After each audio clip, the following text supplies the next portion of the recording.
கிறிஸ்துவுக்குள் அன்பானவர்களே, உங்களை சந்திப்பதில் மகிழ்ச்சி அடைகிறேன். ஏசாயா 30:18. ஆனாலும் உங்களுக்கு இறங்கும்படி கர்த்தர் காத்திருப்பார், உங்கள் மேல் மனதுருகும்படி எழுந்திருப்பார். கர்த்தர் நீதி செய்கிற தேவன், அவருக்கு காத்திருக்கிற அனைவரும் பாக்கியவான்கள்.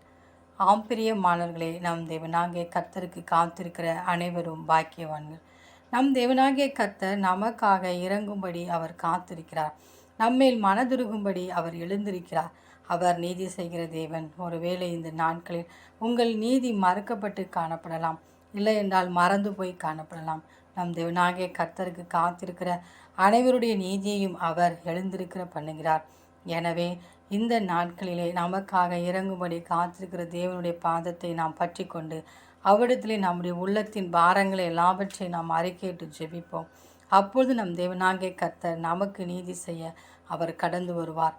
அவருக்கு காத்திருக்கிற நம்மை வெட்கப்பட்டு போகாதபடி நம்மை உயர்த்துவார். அந்த தேவனின் அன்பு கரங்களை நாம் பற்றி கொண்டு அவரோடு கூட வாழ்வோம். ஆமேன்.